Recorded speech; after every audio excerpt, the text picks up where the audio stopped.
ఒక వ్యూవర్స్ నన్ను ఇత్తడి కుందులను ఎలా క్లీన్ చేసుకోవాలనో చూపించండి మేడం అని కామెంట్ పెట్టారండి. వారికే కాకుండా అందరికీ కూడా యూజ్ అవుతుందండి. చూసారు కదండి, ఇక్కడ ఇత్తడి కుందులు అనేవి చాలా జిడ్డుగా నల్లగా మారిపోయాయి. హాఫ్ నిమ్మకాయను తీసుకొని కొద్దిగా సాల్ట్ని వేసుకోండి. వాటర్ని వేయకుండా వైట్ వెనిగర్ ఉంటుంది కదండి, ఈ సాల్ట్లో కలిపేసి మనము స్క్రబ్బర్తో కానీ లేదా డైరెక్ట్గా ఈ నిమ్మకాయకి ఈ సాల్ట్ను రుద్దేసి అప్పుడు మనము ఈ ఇత్తడి వాటిని క్లీన్ చేసుకోవాలి. ఇలా క్లీన్ చేసిన తర్వాత 1 నిమిషం పాటు అలాగే వదిలేసి విమ్ లిక్విడ్ని కానీ లేదా వాషింగ్ మిషన్లో వేసే లిక్విడ్ని వేసుకొని మరొకసారి స్క్రబ్బర్తో క్లీన్ చేసుకోవాలి. ఇలా క్లీన్ చేసుకోవడం వలన దానిపై ఉండే జిడ్డు మరకలు అనేవి ఈజీగా క్లీన్ అయిపోతాయి. ఇంతకు ముందుకి ఇప్పటికీ తేడా చూసారు కదండి. ఎంత జిడ్డు పట్టిన కుందులైనా సరేనండి, దానిపై ఉండే జిడ్డు అనేది త్వరగా పోవాలంటే ఇలా క్లీన్ చేసుకోవాలి. ఈ లోపటి భాగాన స్క్రబ్బర్తో క్లీన్ చేసుకోలేం కాబట్టి బ్రష్తో కానీ ఇలా నైఫ్తో కానీ క్లీన్ చేసుకున్నామనుకోండి, ఈ నల్లటి జిడ్డు కూడా త్వరగా పోతుంది. మరొక యూస్ఫుల్ టిప్, పేస్ట్ని తీసిన తర్వాత మనము ఈ బాక్స్ను పడేసాం కదండి, వేస్ట్గా పడేయకుండా ఇలా పైన ఉన్న వాటిని పూర్తిగా కట్ చేసుకోవాలి. డబుల్ గమ్ టేపును తీసుకొని ఈ బాక్స్కి పై వైపున కింది వైపున ఇలా 2గా అతికించేసి మనము కిచెన్లో కానీ డ్రెస్సింగ్ టేబుల్లో కానీ మీకు ఎక్కడ వీలుగా ఉంటే ఆ ప్లేస్లో దీన్ని అతికించేసేయాలి. కిచెన్కి సంబంధించిన నైఫ్ని కానీ పీలర్ని కానీ ఇలాంటి చిన్న చిన్న స్పూన్స్ని కానీ మనకి ఏది ఈజీగా ఉండే వాటిని అన్నిటిని కూడా పెట్టేసుకోవచ్చు. మిర్చిని మనము కర్రీ చేసేటప్పుడు కానీ టిఫిన్ చేసేటప్పుడు ఇలా చేతితో తొడిమలు తీయటం కానీ చేతితో కట్ చేసినప్పుడు చేతులు మంటగా అనిపించడం కానీ పిల్లలకి తాకినప్పుడు కళ్ళల్లో మంట రావటం లాంటివి జరుగుతూ ఉంటాయి కదండి. మనం చేతితో పచ్చిమిర్చిని పట్టుకోకుండా ఇలా ఫోక్ స్పూన్ని చివరి భాగాన గుచ్చేసి నైఫ్తో కట్ చేసినా కానీ లేదా సీజర్తో కట్ చేసినా కూడా పచ్చిమిర్చి మనం చేతులకు పట్టుకోకుండా కట్ చేస్తున్నాం కాబట్టి చేతులు మంటగా అస్సలకే అనిపించదండి. ఎన్ని పచ్చిమిర్చి కట్ చేసినా కూడా ఇలా సింపుల్గా ఈజీ ప్రాసెస్లో ఎన్నైనా కట్ చేసుకోవచ్చు. మరొక యూస్ఫుల్ టిప్, పిల్లల యొక్క బుక్స్కు వచ్చే అట్టముక్కలు ఉంటాయి కదండి, పైన కార్డ్బోర్డ్ అనేది కొద్దిగా మందంగా ఉంటుంది కదా. ఇప్పుడైతే అయిపోయిన బుక్స్ అనేవి చాలా ఉంటాయి, దాంట్లో నుంచి ఇలా అట్టముక్కలు కొద్దిగా కట్ చేసి మనమైతే టీషర్ట్స్ కానీ ఏవైనా డ్రెస్సులు మడత పెట్టేటప్పుడు ఇలా వెనుక భాగాన ఈ అట్టముక్కను పెట్టేసి ఈ టీషర్ట్ని ఇలా నీట్గా మడత పెట్టేసుకున్నాం అనుకోండి, ఎన్ని టీషర్ట్స్ అయినా సరేనండి చాలా సింపుల్గా ఈజీగా మడత పెట్టేసుకోవచ్చు, చాలా నీట్గా వస్తాయి. మరొక యూస్ఫుల్ టిప్, సరుకులు తెచ్చుకున్నాక స్టీల్ బాక్స్లో కానీ ప్లాస్టిక్ బాక్స్లో వీటిని సర్దుకున్నాక కవర్లు కొన్ని అలాగే మిగిలిపోతాయండి. గాలికి అలాగే పెట్టేసామనుకోండి త్వరగా పురుగు పట్టే అవకాశం ఉంటుంది కదా. ఇలా కట్ చేసిన దానికి మళ్ళీ కింది వైపున కొద్దిగా కట్ చేసి ఎక్కడైతే కట్ చేసామో అక్కడి నుంచి ఇలా చిన్నగా ఫోల్డ్ చేసుకుంటూ రావాలి. సరుకులు ఎక్కడ వరకు ఉందో అక్కడి వరకు ఇలా మలుచుకున్నాక ఈ కట్ చేసుకున్న భాగం ఉంది కదండి, ఆ కవర్ని ఇలా పైనుంచి పెట్టేసామనుకోండి కవర్ అనేది విడిపోకుండా టైట్గా ఉంటుంది. మనము ఎక్కడ పెట్టినా కూడా కింద పడ్డా కూడా దాంట్లో నుంచి సరుకులు అనేవి బయటికి రాకుండా ఇలా నీట్గా స్టోర్ చేసుకోవచ్చు, పురుగు పట్టే అవకాశం కూడా ఉండదు. జిన్ ప్యాంట్ యొక్క బటన్ అనేది సైజులో ఇలా ఎక్కువగా ఉండటం, అలాగే పిల్లలు పెట్టేసేటప్పుడు ఒక్కొక్కసారి చేతి కూడా నొప్పి పెడుతుందండి, అంత గట్టిగా ఉంటుంది కదా. ఇలా వీడియోలో చూపించిన మాదిరిగా పిన్నిస్ని ఈ బటన్లో పెట్టేసి సింపుల్గా ఆ హోల్లో నుంచి ఈ బటన్ని తీసామనుకోండి మన చేతి నొప్పి పెట్టకుండా ఉంటుంది. పిల్లలకి చూపించినా కూడా వాళ్ళు కూడా ఈ టిప్ని ఈజీగా ఫాలో అయిపోతారు. అయిపోయిన పెళ్లి కార్డ్స్ ఉంటాయి కదండి, ఇలాంటి మందంగా ఉండే పెళ్లి కార్డ్స్ని తీసుకోవాలి, లేదా మీ దగ్గర A4 సైజ్ పేపర్ ఉంటుంది కదండి దాంతో అయినా సింపుల్గా చేసుకోవచ్చు. ఇక్కడ నేను ఈ పెళ్లి కార్డ్ని తీసుకున్నాను, సీజర్ని తీసుకొని ఇలా కింది భాగాన కట్ చేసుకోవాలి. ఈ పెళ్లి కార్డ్ని ఇలా 4 సైడ్స్ కూడా కట్ చేసుకున్నానండి. ఈ పెళ్లి కార్డ్ పైన కొన్ని మరకలు పడ్డాయి కాబట్టి ఇలా మరకలు ఏర్పడకుండా ఉండటానికి చిన్నగా కట్ చేసుకున్నానండి. మీరైతే కొద్దిగా సైజ్ అనేది పెద్దగా తీసుకోవాలి. తర్వాత ఇలా 2గా మలుచుకున్నానండి. నేను మలుచుకున్న తర్వాత ఒక సైడ్ తీసుకొని చివర్లో మాత్రమే మనము 2 సైడ్స్ కూడా సమానంగా కట్ చేసుకోవాలి. కరెక్ట్గా రావటానికి ఇక్కడ పెన్సిల్తో కానీ పెన్తో ఇలా ఇంచు మాత్రమే మార్క్ చేసుకొని ఇలా స్ట్రైట్గా కట్ చేసుకోండి. చూసారు కదండి, ఇక్కడ చిన్న సైజు ఉంది కానీ మీరు పెద్ద సైజు తీసుకుంటే ఈ పాకెట్ అనేది చాలా బాగా వస్తుందండి. ఇప్పుడు ఈ పేపర్ని ఇలా రెండుగా ఫోల్డ్ చేసుకున్నాక కట్ చేసుకునేది ఉంది కదండి, మనము ఫెవికల్తో కానీ గమ్తో కానీ సైడ్లో ఇలా పెట్టేసిన తర్వాత కింది దాన్ని మాత్రమే ఫోల్డ్ చేసిన తర్వాత ఇలా రెండింటిని కలిపేసి అతికించేసుకోవాలి. పైదాన్ని మాత్రం ఫోల్డ్ చేయకూడదండి, ఇలా ఓపెనే ఉంచేసేయాలి. ఎక్స్ట్రాగా ఉంటే కొద్దిగా కట్ చేసుకొని ఇలా రెండింటిని ఫోల్డ్ చేసుకున్నాం అనుకోండి, మనకి ఎన్వలప్ కవర్ అనేది రెడీ అయిపోతుందండి. నేనైతే ఇక్కడ చిన్న సైజులో చూపించాను. తర్వాత పైన ఉన్న కవర్ని రౌండ్గా కానీ లేదా మీకు నచ్చిన షేప్లో ఇలా కొద్దిగా కట్ చేసుకుంటే సరిపోతుంది. పెళ్లి కార్డ్ అనేది పొడవుగా ఉంటుంది కదండి, ఆ సైజులో కట్ చేసుకున్నారనుకోండి, మనము ఫంక్షన్స్కి కానీ ఎక్కడికైనా బయటకి వెళ్ళినప్పుడు ఇలాంటి కవర్లో అమౌంట్ పెట్టి గిఫ్ట్గా ఇస్తాం కదండి, అలాంటప్పుడైతే ఇలాంటి కవర్ అనేది చాలా బాగా యూజ్ అవుతుందండి. దీన్ని మనము ఎన్నో రకాలుగా డెకరేషన్ చేసుకోవచ్చు, కానీ నేనైతే ఇక్కడ ఎన్వలప్ కవర్ని ఇలా సింపుల్గా మీకు ప్రిపేర్ చేసి చూపిస్తున్నాను. కొన్ని పెళ్లి కార్డ్స్ అయితే కలర్స్లో ఉంటాయి కదండి, ఆ పెళ్లి కార్డ్తో చేశారనుకోండి ఇంకా చాలా బాగుంటుంది. నచ్చితే మాత్రం తప్పకుండా ఒక లైక్ చేసి సబ్స్క్రైబ్ చేసుకోండి. మరొక యూస్ఫుల్ టిప్, ఇలాంటి బుక్స్తో పిల్లలు చదివినప్పుడు కానీ లేదా ఏదైనా హోంవర్క్ చేసుకున్నప్పుడు ఫ్యాన్ కానీ ఏదైనా గాలికి ఈ పేపర్స్ అనేవి అటు ఇటు కదులుతూ ఉంటాయండి, అప్పుడు పిల్లలు ఇబ్బంది పడుతూ ఉంటారు కదా. బట్టలకు పెట్టే క్లిప్పులను ఇలా పేపర్స్ మధ్యలో గట్టిగా పెట్టేసామనుకోండి, పేపర్ అనేది అస్సలకే కదలకుండా ఉంటుంది. తర్వాత మళ్ళీ ఎప్పుడైనా ఇదే పేపర్ కావాలన్నప్పుడు ఇలా బట్టల క్లిప్ సాయంతో ఈజీగా తీసుకోవచ్చు. ఇలాంటి క్లాత్ హ్యాంగర్స్ ఉంటాయి కదండి, ఈ హ్యాంగర్స్కి పాడైపోయిన సాక్స్లు కానీ లేదా మీ ఇంట్లో వేస్ట్గా ఉన్న క్లాత్లు ఉంటాయి కదండి, క్లాత్లు అయితే ప్రాసెస్ ఎక్కువగా ఉంటుందని నేనైతే ఇక్కడ సాక్స్లో తీసుకున్నానండి. ఒకవేళ మీరు ఈ ప్లేస్లో క్లాత్లు తీసుకున్నారనుకోండి, ఈ హ్యాంగర్ చుట్టూ కూడా చుట్టేసేయండి. చుట్టేసి విడిపోకుండా ఉండటానికి ఏదైనా తాడుతో కట్టేసేయాలి. నేను ఇక్కడ 3 సాక్సులను తీసుకున్నానండి.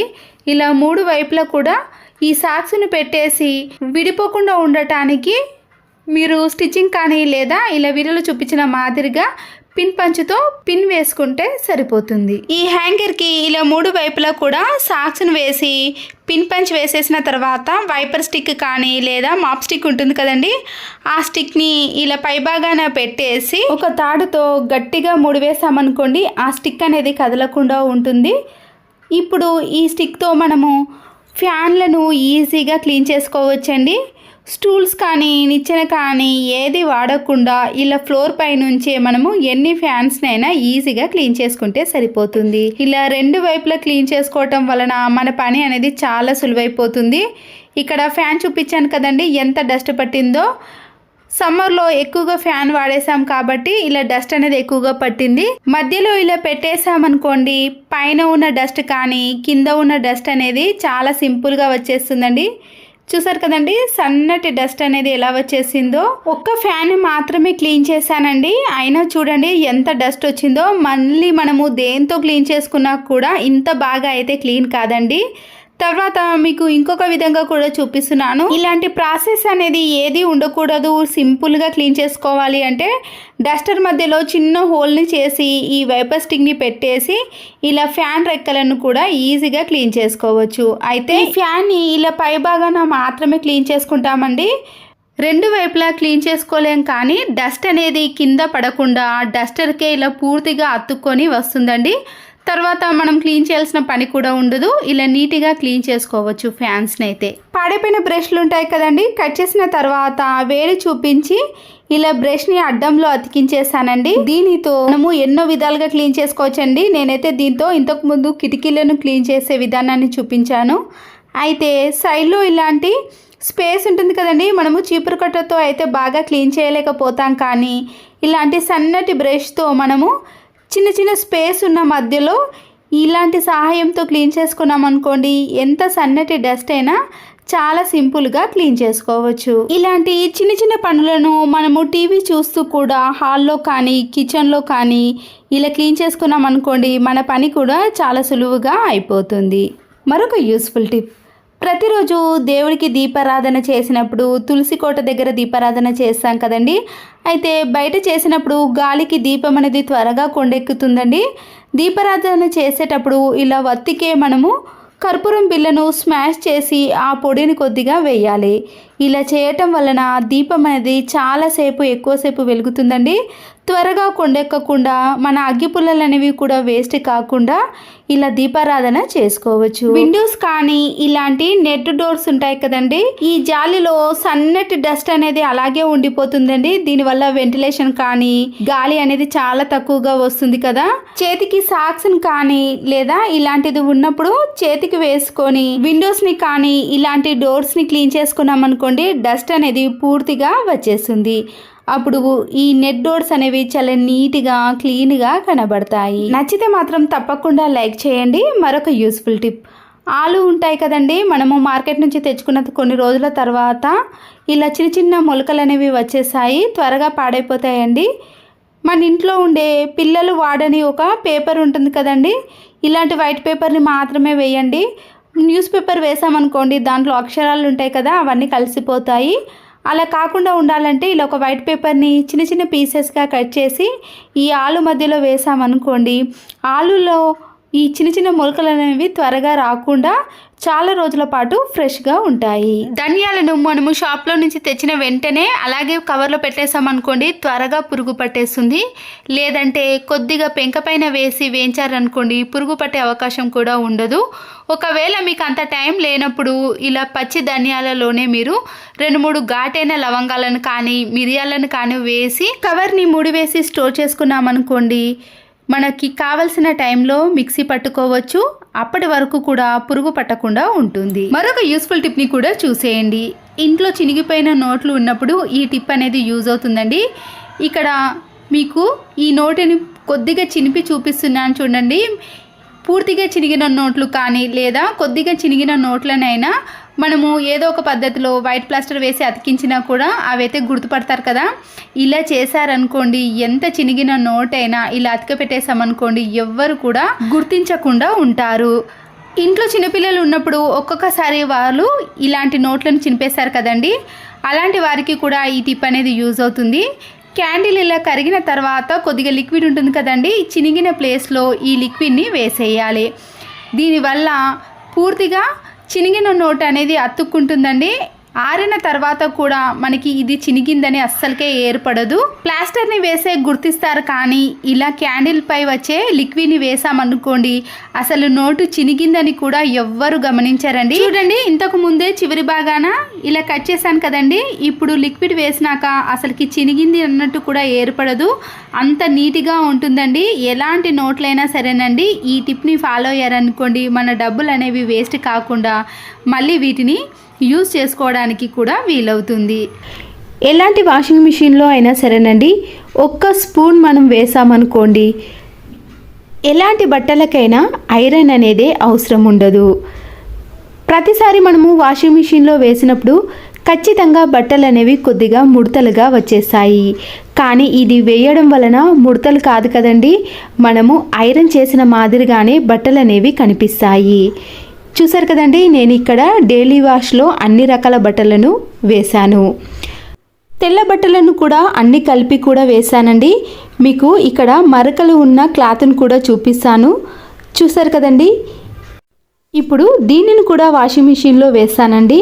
మరకలు కాదు కదా, ముడతలు కూడా కనబడకుండా ఈ వైట్ కలర్ క్లాత్ కూడా మంచి కలర్లోకి వస్తుంది. చూసారు కదండి, ఇక్కడ కలర్ అనేది ఈ విధంగా ఉంది. వాష్ చేసినాక తర్వాత అబ్జర్వ్ చేయండి క్లాత్ అనేది ఏ విధంగా ఉందో. చిన్నపిల్లలు కూడా బట్టలు అనేవి చాలా మురికిగా తయారవుతాయి. వాళ్ళ బట్టలు కూడా మంచి కలర్లోకి ఎలా వస్తాయో చూడండి. ఇక్కడ వైట్ కలర్లో అయితే చూపిస్తున్నానండి, ఎందుకంటే వేరే కలర్ క్లాత్లో అయితే మురికి అనేది కనబడదు కాబట్టి ఇలాంటి వైట్ కలర్ క్లాత్లో అయితే మురికి ఈజీగా కనబడుతుంది. ఇదే వాషింగ్ మిషన్లో జీన్ ప్యాంట్ షర్ట్స్ కూడా వేస్తున్నాను. కాలర్పై ఉండే మురికి కూడా ఈజీగా తొలగిపోతుంది. అంతే కదండి, ఇలాంటివి వాషింగ్ మిషన్లో వేసిన తర్వాత మళ్ళీ వీటిని ఐరన్ అయితే చేయాల్సి వస్తుంది.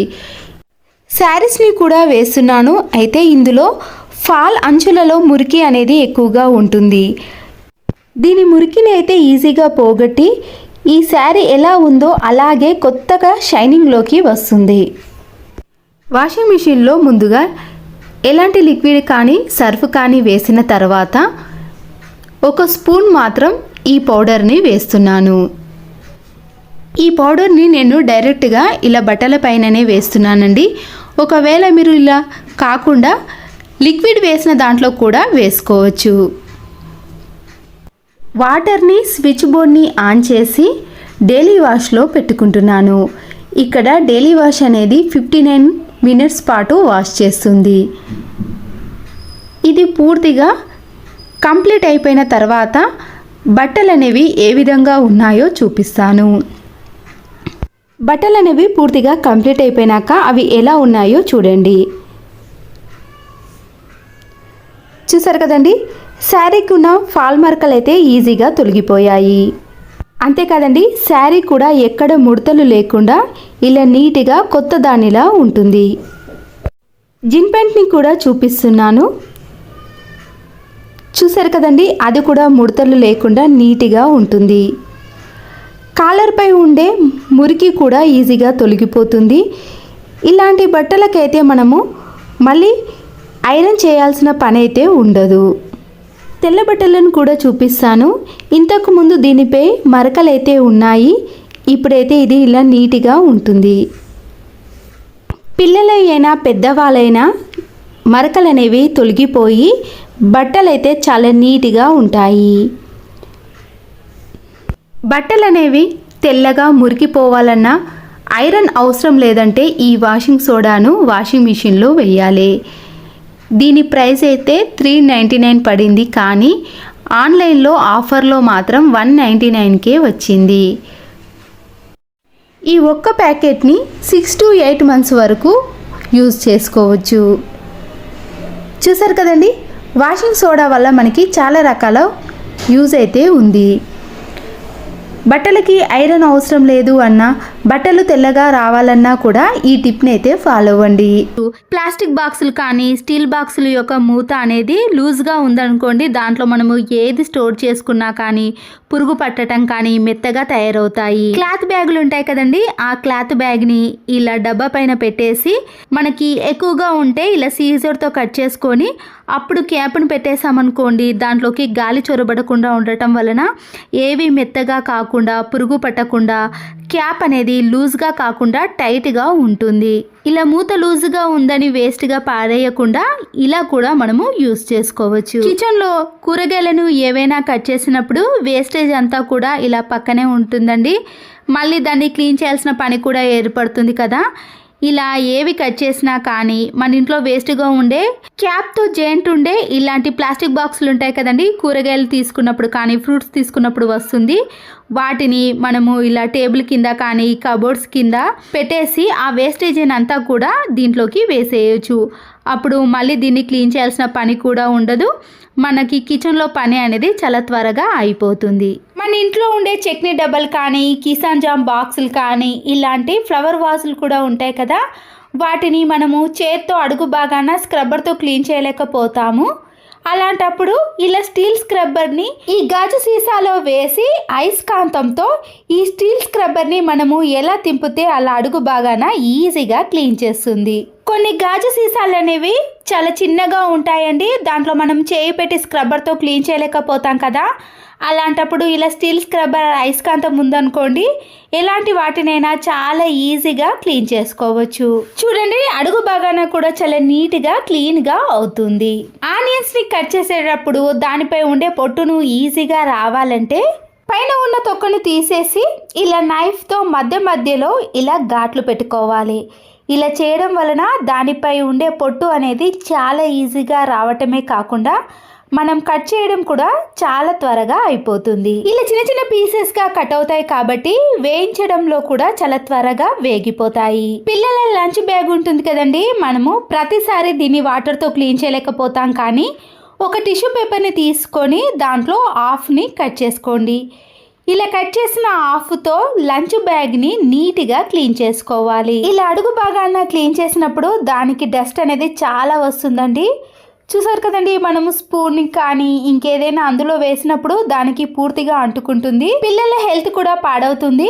ఇలా మిగిలిన కట్ చేసిన హాఫ్ టిష్యూ పేపర్ని అడుగు భాగాన పరిచేసామనుకోండి, డస్ట్ పడకుండా ఉంటుంది. కర్రీ దీంట్లో పెట్టినప్పుడు కొద్దిగా వలికినా కూడా టిష్యూ పేపర్ అనేది పూర్తిగా అబ్జర్వ్ చేస్తుంది. మన ఇంట్లో ఎక్స్ట్రాగా ఉన్న పిల్లోస్ ఉన్నాయనుకోండి, దానికి పిల్లో కవర్ని వేసి బయట పెట్టేసామనుకోండి, మురికిగా తయారవుతుంది కదా. పాడపోయిన టీషర్ట్లు ఉంటాయి కదా, ఎక్స్ట్రాగా ఉన్న ఈ పిల్లోకి పెట్టేసామనుకోండి, బయట పెట్టినా కానీ సెల్ఫ్లో కబోర్డ్లో పెట్టినా కూడా డస్ట్ పడకుండా ఉంటుంది. మనం డైరెక్ట్గా ఈ టీషర్ట్ని తీసి వాష్ చేసుకుంటే సరిపోతుంది. తర్వాత మళ్ళీ ఎప్పుడైనా తిరిగి వాడుకోవడానికి చాలా బాగా యూజ్ అవుతుంది. పప్పులు కానీ లేదా ఎండబెట్టడానికి అప్పడాలను వడియాలను మనము దాబా పైన ఆరబెట్టేసామనుకోండి, పక్షులు ఉడతలు ముట్టుకోకుండా ఉండాలంటే పక్కనే ఒక పెద్ద అద్దాన్ని ఉంచాలి. ఇలా చేయటం వలన పక్షులు కానీ ఉడతలు కానీ ఎండబెట్టిన వాటి దగ్గరికి రాకుండా ఉంటాయి. ఇలా అద్దాన్ని ఎండబెట్టిన వాటికి పక్కన పెట్టడం కానీ ఇలా సపోర్ట్ సహాయంతో ఇలా నిలబెట్టినా సరేనండి, పక్షులు అనేవి మనము ఎండబెట్టిన దాటికి రాకుండా ఉంటాయి.